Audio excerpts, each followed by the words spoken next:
In today's video, I'm going to be showing you guys how to become a millionaire fast and easy by utilizing the new business and property in GTA Online, the Salvage Yard. So of course, in order to dive into this, you need to purchase a salvage yard. If you missed my first video, I talked about what I think is the best one, and I know it's slightly more expensive, but I would buy either the Murrieta Heights or the Strawberry location in the city. A lot of the things you do in these missions revolve around Los Santos. Now, yes, there will be some things that happen up in Blaine County, Palito Bay, Sandy Shores, but I would say the majority of it takes place near the city, the airport, and the docks. So the closer your salvage yard is, the faster this is going to be. The next thing I would recommend before we even get started, have a vehicle that can quickly get you from point A to point B, whether that's an Oppressor Mark II or one of your favorite helicopters, something that you can get in, get out, go from point A to point B, because there's a lot of that in these missions. But anyways, let's get started. In our salvage yard, Rockstar has given us a computer from 1998, and because of that, there's only 3 vehicles that are available right now.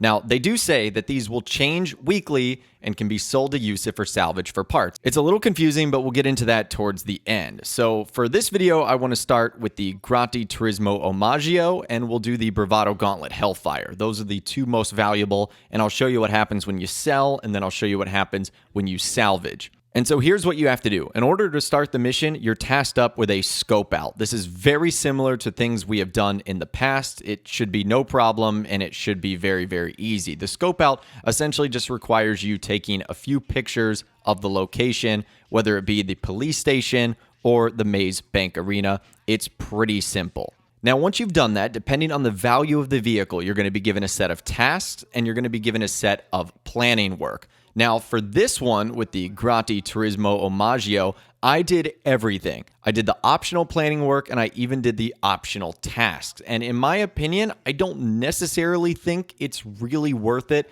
Yes, does it make the missions, I guess, a little bit easier? But as far as the amount of time it takes to do the optional planning work and to get the optional tasks done, you might as well just deal with a slightly harder mission. And if I can get through it, and I'm not that great of a GTA player, I know that you guys can. So once again, the missions are pretty straightforward. Like for example, in this one, you need to get a police maverick, tactical gear in the form of a police riot. And then you need to get things like stun guns and a getaway vehicle and even stashing weapons. And it's honestly pretty straightforward. Now, once you've completed all those prep missions and checked off everything from the list, this one is the gangbanger robbery, we're able to start the mission. And this mission in particular essentially has you utilizing everything that you prepped, whether it be a police helicopter, stun guns, etc. I'm not going to bore you with going through the entire mission. Again, you basically just have to make your way down to the cellar of this police station and rescue this guy, King Tiny.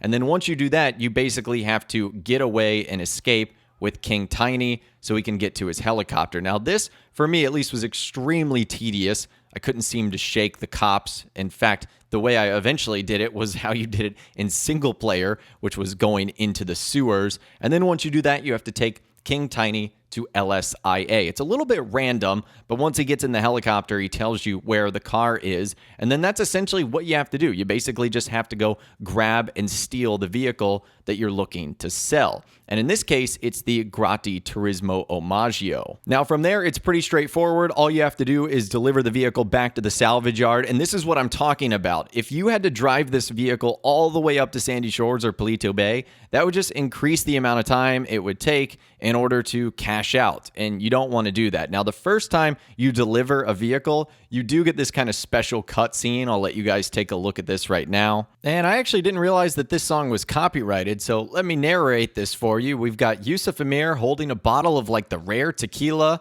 and he's singing "We Got Arab Money," and his cousin Jamal probably just thinks this guy is the most ridiculous person in the world. And what's also kind of cool is Yusuf Amir's car, the gold Enos. I wish he had actually left that for us. That would have been really cool, but unfortunately he drives away with it, as you'll see in a second. I just have to do a little bit of narrating here because that song is actually copyrighted. Aha! Okay, now you drink, yes? Of course, of course, of course. Down the hatch. It's good shit, huh? It's very exclusive. It's very hard to find.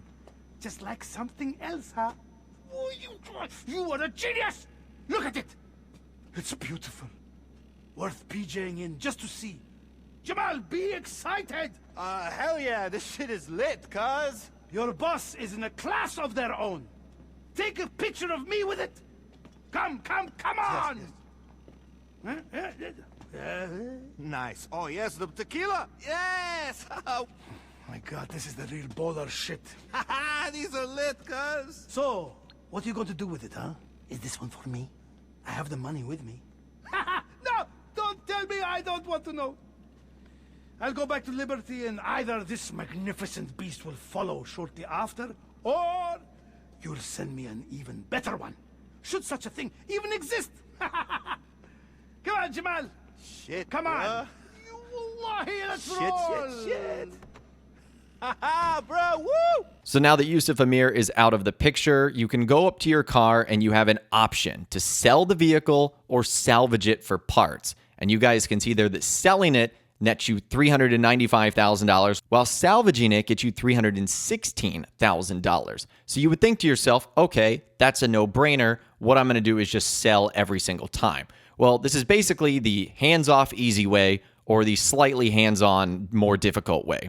So if you opt to sell, which it's pretty easy and straightforward, so honestly, I would probably recommend doing that every single time. Essentially, what you're tasked with is then bringing the vehicle to the terminal. And the fact that you can do this in an invite-only lobby means that there should be no troubles here at all. And you get 30 minutes, so it's not like you have to rush this car to the terminal, because as you can see, Yusuf's final payment will be reduced on delivery depending on the damage done to the vehicle. And at least in the one that I did, there weren't any random NPCs chasing you either. So it's not like Rockstar made this all that difficult. All you have to do is not run into anything or have any NPCs run into you, and you should be able to deliver it absolutely no problem. And then doing so will grant you this fun little phone call from Yusuf Amir alongside the payment. My friend, Jamal tells me your first shipment is on its way to Liberty City. That is what's up, homie. Tonight, I will have a party in your honor. Wallahi, I'm telling you, they will shout your name from the rooftops. Wait, what is your name? Actually, no, don't tell me. It will only complicate things legally. But, well done. I hope to hear from you again soon. Peace out, homie. So what about option number 2, salvaging parts? You guys can see that it is slightly less than $340,000 for this Gauntlet Hellfire. It's $272,000, which is 80% of the value, but you don't have to do any work. You salvage the parts, and when your salvage yard staff is done salvaging them, you'll get paid. It's that simple. And moving on, just right upstairs, after you do that, you can actually access your safe. And your safe is sort of the passive income that the salvage yard will generate as long as you keep bringing in cars every now and then using the tow truck. So you can see there, I've only been playing for like a couple of minutes, and I had $21,000 right then and there. So you grab $21,000, every half hour or so. That's not bad money at all. And the tow truck missions are extremely simple. I wasn't really sure what to think of them. You basically just go to a location, you grab the car. In my instance, all I had to do was lose the cops, which was incredibly easy, and then I brought it back to the salvage yard. Once again, another reason why you should probably have this salvage yard close to the city, because it's going to give you easier access to a lot of the things that the missions will require you to grab, whether that be cars, parts, etc. And the last thing I would recommend taking advantage of from the salvage yard are the awards for completing them. So you can get $50,000 just for completing each one as the leader. And there's a handful of other little challenges that you can do, like complete all the elite challenges to earn another $50,000. So there is extra money to be had here. And to me, honestly, this new business feels like an improved version of both vehicle warehouses and the auto shop. And at the end of the day, it seems like both a good short-term and long-term business. So I personally think I'm going to find myself using the salvage yard quite a bit here in Grand Theft Auto Online, but I would love to hear from you guys guys in those comments down below. What do you think of this brand new business that Rockstar has just introduced in the game? Do you think it's a good way to make money, a bad way to make money? Let me know what you think in those comments down below. I'd love to hear from you guys down there. If you guys did go on to enjoy this video though, a like rating would of course be awesome. And be sure to subscribe to my YouTube channel if you are new. You want to stay up to date on all the latest GTA and all the Rockstar Games videos that I'll be doing here on my channel. And be sure to ring that notification bell as well. Sometimes YouTube just doesn't work, and if you ring that bell, you'll always be guaranteed to be notified when new videos arrive. But of course, as always, guys, thank you all so much for watching. Take care, and I'll see you guys in the next video.